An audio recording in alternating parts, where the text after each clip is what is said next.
Here with former WBO junior featherweight champion Daniel Ponce de Leon and WBC. And there you go. Let's not forget that. Now, Daniel, I want to ask you a few questions. You got Leo Santa Cruz taking on the rematch against Carl Frampton. Now, that's going to take place January 28th in Las Vegas. How do you see that fight playing off? Because Carl Frampton surprised us all by taking a decision. Yo creo que Leo Santa Cruz hizo una mala preparación en la última pelea. Lo vi entrenar y no lo vi 100% enfocado. Lo vi tomar como si fuera una pelea cualquiera. Pero creo que ahora eso lo va a servir de experiencia y va a cambiar eso. Él tiene posibilidad de ganar. Él no se vio tan fuerte como las otras peleas que hemos visto, pero creo que eso lo va a servir para estar fuerte en ese día. He feels Leo didn't have a good preparation his last fight camp. He took it like any other fight, and Carl Frampton was coming in, for everything. And he feels that served him as experience for his next fight, and there's a huge opportunity for Leo to win as long as he stays focused and he stays on the game plan. This served him like really good experience, and it's only going to make him, this loss will only make him a better fighter. What were some of the things that you saw that Leo was not doing inside that ring? Pues no se veía sólido, como dices, no se veía sólido Leo, se veía más fuerte Frampton. Y lo hemos visto Leo muy fuerte, siempre va para frente, esa vez iba hacia atrás. Tiene que enfocarse más en su condición y pues aislarse más bien, no dejar tanta gente que entre a su campamento. Pero es una buena pelea donde Leo tiene mucha chance de recuperar el título. He said Leo didn't look solid. Frampton looked like the more solid, stronger fighter. And you're used to seeing Leo look strong. So he's going to have to focus a lot of his strength and conditioning, staying strong, not letting so many people into his gym during training just so he can stay focused and he can possibly win the fight. Now, let's talk about another fight that is 4 pounds north of the featherweight division. Vasily Lomachenko versus Nicholas Walters. Can you break down that fight for us? También será una pelea muy cerrada, Walters tiene mucha chance de ganar. Lomachenko, por la experiencia que tiene amateur, lo va a sacar adelante, pero ha desarrollado mucho. Hemos visto que ha aprendido rápido con sus 7 peleas profesionales. Walters lo que tiene es la pegada, tiene pegada muy fuerte. Y para ganar esa pelea tiene que noquear, porque si se va a decisión, yo creo que el ucraniano Lomachenko gana la pelea. He feels this is going to be a very close fight. Walters has a very good power punch, and he feels that's the way that Walters will win, by knockout. Lomachenko has very big amateur experience, so that's what's going to move him forward. If it goes to decision, Lomachenko takes it. Out of the 4 fighters I just mentioned, who do you see and who do you view as the toughest fighter out there? Creo que los cuartos están muy fuertes, los 4. Yo pienso que Lomachenko y Walter serían los más fuertes en este momento. Lomachenko and Walters, it's very tough because all 4 of them are great fighters, but he has to go with Walters and Lomachenko. Now, you are a fight analyst, and this is one of the reasons why I'm asking you to break down a couple of fights for us. Now, let's move forward to Sergey Kovalev versus Andre Ward. A lot of fight critics are going with Ward, but he hasn't impressed most of us in his last 2 fights. What do you see going on in that fight?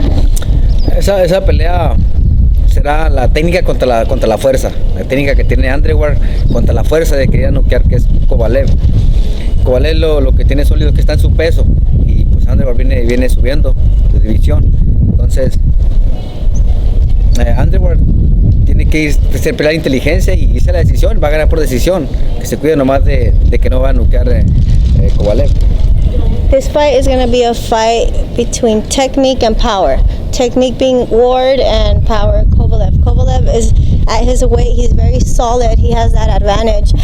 Ward is very technical. If it goes to decision and he uses his intelligence, he can take the decision, but he has to watch out for Kovalev's power throughout the fight. Now, there is a potential bout being talked about for 2017, Danny Garcia versus Thurman. Do you feel that fight will take place, and who will be winning that fight?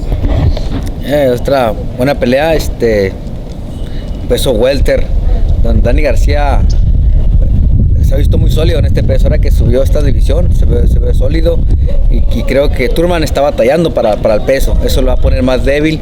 Hemos visto que también ha sido un poco débil de la quijada y sabemos que Dani García es muy inteligente y va de menos a más. Lo va a trabajar y creo que se cuide el gancho porque puede noquear a Dani García a Thurman. Says Garcia Thurman is a really good fight. Garcia has shown that welterweight is the class, the weight division he should be at. He looks really good. On the other hand, Thurman, he looks like he has a problem at 147 for that weight. The advantages is that Garcia has all the skills to outfight him. Thurman, on the other hand, he hasn't shown too much of a chin, right. So he has to be really careful with when Garcia approaches him throughout the fight, and he can basically knock him out. You know, a lot of people have been very critical with Danny Garcia. They say that he's cherry picking. There's some questionable decisions. What are your thoughts? La decisión de Dani García, voy a pelear con él y pues vimos cómo dominó a Robert Guerrero. Fue de menos a más. Robert Guerrero iba dominando los primeros rounds y él cómo cambió la estrategia. Él puede tomar esa decisión de cambiar también la estrategia con cualquier peleador que esté enfrente. Pero dice, ¿qué piensas de que mucha gente le dice que está escogiendo los peleadores débiles? Ya ves cómo le dicen cherry picking. Sí, no, pero ahí en esa pelea pues no está. Puede ser que le haya escogido porque sabe que tiene ventajas de ganar a Thurman, pero... No, esta que sigue es against, what's his name? Samuel... de 10 rounds. Samuel Contreras. Ok, pues sí, el boxeo es un negocio. Él lo va a hacer siempre así. Todo el boxeo va a querer agarrar la ventaja. Entonces, ahora que tiene una pelea de 10 rounds de preparación, pues coger al que quiera, pero sí tiene que pelear con los peleadores sólidos para que sea conocer lo mismo que Canelo también. Boxing is a business, and if he feels that he needs this as a tune-up fight to get him ready for Thurman, so let it be. Every boxer has used this to their advantage at some point in their careers. Let it be. Look forward to his fight against Thurman. Now, Tyson Fury has had a meltdown, has postponed his fight with Vladimir Klitschko. They stripped him of the titles. He's got some mental issues that he needs to deal with. What are your thoughts on Tyson Fury, and will he ever come back to the ring? Tyson Fury ya está difícil que regrese. Tiene que pues dejar todos esos problemas que tiene de drogas, todo eso. Y aparte que es ya grande de edad, pues es difícil salir de eso. Tiene que rehabilitarse, meterse, aislarse y rehabilitarse por completo para seguir peleando. Si no, yo creo que ya su carrera se va a terminar. Between his age and unfortunately the addiction problems he has, it's going to be really tough for Tyson Fury to come back. He has to go through some hardcore rehabilitation to try and do it, but at this point in his career, it's going to be really tough. Porque él no es un joven, él ya es grande. Yeah, he's not young anymore. He's older. I believe he's only 26 though. Is he? Yeah, he tiene looks much 26 older. años. Yeah. Se ve mucho más grande. In the heavyweight division, I mean, you could be in your early 30s and you're still relatively young. Is he really 26? Yeah, 26, 27, yeah. I got two final questions. Now, one of the best fights, at least in my eyes, in 2016 was Gennady Golovkin versus Danny Jacobs. We were all looking forward to that fight because Jacobs potentially has the skill set to upset the boogeyman in the middleweight division. How disappointing was it for you to see that this fight will not materialize, possibly till next year? Pues esa pelea todavía no se llega a un acuerdo, porque Golovkin sabe bien que Danny Jacobs le puede renovar la pelea que tiene contra Canelo en el futuro, una pelea millonaria, y puede ser Jacobs el que pelee con Canelo después. Por eso pues, no llegan a un arreglo. Ahí tiene mucha chance de ganar Danny Jacobs. Vamos a ver qué pasa. Vamos a ver si Golovkin continúa con su poder de pegada, con alguien que se le mueve ya y que es más inteligente arriba del ring. Okay.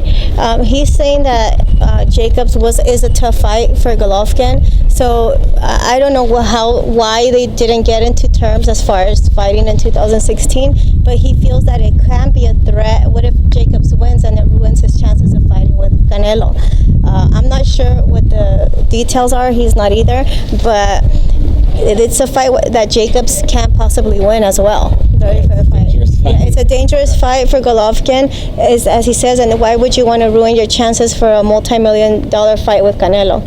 Yeah. ¿Verdad? I've said that many times, and I was really concerned about that because it's a fight that Gennady Golovkin can conceivably lose against Jacob. So I was actually really surprised that this fight would even be taking place. And let's talk about that. Canelo Alvarez versus Gennady Golovkin. Oscar De La Hoya has said many times and has stated that the fight will take place in September of 2017. But then we've heard multiple rumors that Canelo might move up to middleweight, but perhaps at a catch weight of 158 pounds. Will he ever be a middleweight, and will the fight ever come to fruition? Bueno, a él le convenía bajar a Canelo a los pesos super welter, porque iba a ser campeón ahí y no dar ventajas en las 160. A mí me gustaría ver a pelear a Canelo contra David Lemieux. Ahí es una pelea fuerte para que si le gana contundentemente a Lemieux, entonces puede ganarle a Golovkin.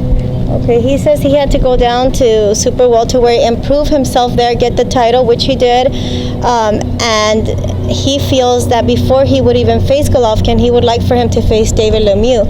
If at that point that they do fight, he beats Lemieux, there's a huge chance that he can also beat Golovkin, but he needs to first kind of ease into it little by little. What do you think about Canelo Alvarez versus Curtis Stevens if a Lemieux fight doesn't take place? Stevens se mueve mucho. Canelo es muy paciente y sabe esperar el momento para conectar. Más que Canelo tiene que ser muy agresivo para esa pelea, porque se le mueve mucho su peleador Curtis Stevens. Curtis Stevens moves around in the ring a lot, and Canelo is very patient. So Canelo will have to use different skills to be able to beat Stevens, because it will be a tough fight where he kind of has to chase him around. Let's talk about one of Golovkin's victim, Kell Brook. Where does Kell Brook go from here? Because when you look at the fight, he had some really great moments, but he's not truly a middleweight. Do you think he'll have a reasonable career at 154? You think he'll have some success at that weight class? Le ganó muy fácil porque pues un peso más chico, que pues la verdad dio mucha ventaja. Si hubiera estado en su peso, otra cosa hubiera sido, no se medía para el nivel de que tiene Golovkin, aparte que pega, aguanta. Pero ¿qué piensas de Kell Brook como peso medio? No, él tiene que bajar a las 154. Lo demostró con Golovkin, no puede pelear en ese peso. Y él es bueno en 154. He showed it at his fight with Golovkin. He shouldn't even be at that weight division. He needs to stay at 154. That's his division. He has no business, basically, at 160. My last final question. Jesus Suliar against Abner Mares. That fight was canceled in New York due to eye injury. Yeah, how did I say it? Suliar. No, I said Suliar. I don't know. Happy we caught that today. How do you say it? Cuellar. Okay. Cuellar. Now, the fight was canceled in New York due to an injury that Abner Mares suffered years ago. Now, the fight will be taking place here in December 10th. What are your thoughts on that fight? Because he's got that equalizer, Jesus. Very much like you. That power was insane. Sí, lo que ahí Cuellar, si cuando se canceló esa pelea en Nueva York, si agarró buen descanso, si no siguió ese plan de entrenamiento, si dejó la carga a un lado, tiene mucha chance de ganar. A mí me pasó eso con Mares. Yo no paré mi entrenamiento, se canceló una pelea, pero no paré mi tren de entrenamiento. Yo vivo muy sobrado, muy sobreentrenado esa pelea. Si Cuellar dejó de su entrenamiento a un lado después de la pelea que iba a hacer en Nueva York, tiene chance de ganar y pues lo veo muy fuerte, muy sólido. Una pelea cerrada que Cuellar puede ganar. He feels that if after they canceled the fight in New York, if Cuellar stopped training, he has a chance to win, because Ponce had the same situation when he fought with Mares. I think he overtrained. Therefore, he wasn't at his best because he was just overtrained. If he kept the same regimen and training, Cuellar, then it's going to be tough, because overtraining is not good. But if he took some time off, then he has a big chance to win the fight against Mares. Es lo peor que le puede pasar a un peleador, el sobreentrenamiento. Nunca lo había sentido en esa pelea y sí vi que mi mente estaba ahí, pero mi cuerpo no me respondía. Me salen las cosas fuera de tiempo. He says he feels that's the worst thing a boxer can do, overtrain, because mentally you think you can do it because you train so much, but then your body doesn't respond. as fast. Last question again. I'm sorry. A fight that most fight critics saw you either winning or a draw, which was against Adrian Broner. Have you heard about Adrian Broner's suicidal tendencies? He was suggesting on Twitter that he may take his life, that he no longer wanted to be on this planet of ours, that he wanted to be done. What are your thoughts about Adrian Broner? Because he's a roller coaster, you know, he's full of talent, but doesn't seem to reach that potential because of his mental issues. Bueno, hablando de Broner, él dice que si escuchaste que se quería suicidar. ¿Y qué piensas de esto que le está pasando ahorita emocionalmente como boxeador? Es lo mismo que está pasando con Tyson Fury, porque se meten en drogas, en su mente no asimila la fama, no asimila tanta riqueza, tanto dinero que están ganando. Entonces eso tienen que dejar a un lado y seguir con su carrera bien y pues buscar una salida para no caer en drogas y no caer en depresiones. ¿Crees que Broner puede salir adelante de esto? Sí puede salir porque es joven, también no muy grande, también de edad. Puede salir de eso y puede ser uno de los mejores. Ya ha sido 4 veces campeón del mundo, puede seguir adelante.